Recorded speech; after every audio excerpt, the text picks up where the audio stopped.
नमस्कार, आप देख रहे हैं खबर चौराहा जयपुर। एक शख्स जो अगर जिंदा रहता तो अब तक भारत में स्वदेशी और आयुर्वेद का शायद सबसे बड़ा ब्रांड बन चुका होता। बाबा रामदेव से भी बड़ा।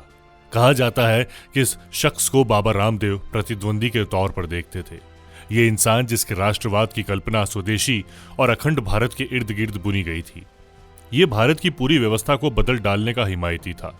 जवाहरलाल नेहरू को देश के सबसे बड़े दुश्मन की तरह देखने वाला यह शख्स अमिताभ बच्चन, हेमा मालिनी, अटल बिहारी और ममता बनर्जी जैसी हस्तियों से रेगुलर बातचीत का दावा करता था। हालांकि इन लोगों ने कभी राजीव से बातचीत की बात नहीं स्वीकारी। ये इंसान कहता था कि ये पिछले 20 सालों में कभी बीमार नहीं पड़ा। अंगूठे पर मेथी का दाना बांधकर जुकाम ठीक कर लेता था। वो एक विवादास्पद मौत मरा। अब उसके कहे और लिखे पर बंदरबाट हो रही है। नाम था राजीव दीक्षित। राजीव दीक्षित, जिनका 29 नवंबर 2010 को भिलाई के बीएसआर अपोलो अस्पताल में निधन हो गया था, जिसके बाद पुलिस ने बिना पोस्टमार्टम किए ही उनका पार्थिव शरीर अंतिम संस्कार के लिए उनके गृह नगर भेज दिया।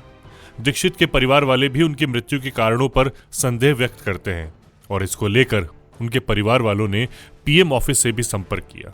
राजीव दीक्षित का मानना था कि भारत का पूरा मौजूदा सिस्टम पश्चिमी देशों का पिछलग्गू है, जिसे बदलने की जरूरत है। भारत के एजुकेशन सिस्टम को मैकाले की देन बताने वाले राजीव के मुताबिक एजुकेशन के लिए गुरुकुल सिस्टम बेस्ट है। यहाँ की जुडिशरी और लीगल सिस्टम अंग्रेजों के बनाए हुए कानून की फोटोकॉपी जैसा है, जिसके कई कानून भारतीयों का अपमान करने वाले हैं और इन्हें बदला जाना चाहिए। इकोनॉमिक सिस्टम के बारे में राजीव दीक्षित का मानना था कि देश का टैक्सेशन सिस्टम डिसेंट्रलाइज किया जाना चाहिए, क्योंकि यही देश में भ्रष्टाचार की जड़ है। अब आइए जानते हैं क्यों है इनकी मौत एक मिस्ट्री। नवंबर के आखिरी सप्ताह में राजीव छत्तीसगढ़ दौरे पर थे, जहां उन्होंने अलग अलग जगहों पर व्याख्यान देने थे।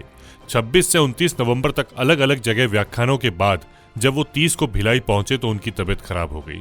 वहां से दुर्ग जाने के दौरान कार में उनकी हालत बहुत ज्यादा खराब हो गई थी और उन्हें दुर्ग में रोका गया। दिल का दौरा पड़ने पर उन्हें भिलाई के सरकारी हॉस्पिटल में भर्ती कराया गया और फिर वहां से अपोलो बीएसआर हॉस्पिटल शिफ्ट किया गया, जहां डॉक्टरों ने उन्हें डेड डिक्लेयर कर दिया।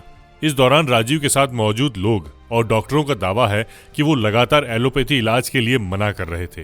राजीव के साथ के लोगों ने बाबा रामदेव पर सनसनीखेज आरोप भी लगाए, जिससे रामदेव साफ इनकार करते हैं। रामदेव के मुताबिक उस दिन उनकी राजीव से बात भी हुई थी और उन्होंने राजीव से कहा था कि परेशानी ज्यादा है, ऐसे में उन्हें एलोपैथी इलाज ले लेना चाहिए, लेकिन राजीव नहीं माने। कई दिनों की गहमा गहमी के बाद आखिर मामला थम गया।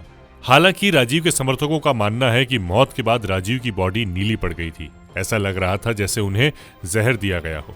उनके समर्थकों ने पोस्टमार्टम कराए जाने की जिद करी, लेकिन उनकी किसी ने नहीं सुनी। साथ ही राजीव की बॉडी को वर्धा ले जाने की बजाय हरिद्वार में रामदेव के पतंजलि आश्रम ले जाया गया और वहीं उनकी अंत्येष्टि कर दी गई। हालांकि ये प्रकरण शांत होने के बाद खुद राजीव के परिवार ने दोबारा कभी इस मुद्दे को नहीं उठाया और वो इस बात पर बात भी नहीं करते। मौत के 6 साल बाद भी फेसबुक पर राजीव के नाम से कई पेज चलाए जाते हैं। इन पेजों पर राजीव के नाम से बहुत कुछ पोस्ट किया जाता है, लेकिन इनमें सब कुछ सच नहीं होता। लोग अपनी बातों को भी राजीव के नाम से पोस्ट कर देते हैं। सोशल मीडिया पर राजीव के समर्थक खुलेआम तो नहीं, लेकिन घुमा फिरा कर जरूर बाबा रामदेव को उनकी मौत का जिम्मेदार मानते हैं। राष्ट्रवाद और स्वदेश में यकीन रखने वाले कई घरों में राजीव आज भी देखे और सुने जाते हैं। इंटरनेट पर उनके ढेरों वीडियो और ऑडियो मौजूद हैं, जिन्हें लोग सुनते हैं और यकीन करते हैं। लेकिन क्या है राजीव दीक्षित की मौत का सच, ये कोई नहीं जानता। खबर चौराहा पर इस तरह की और खबरों को सुनने के लिए हमें लाइक, फॉलो और सब्सक्राइब जरूर करें।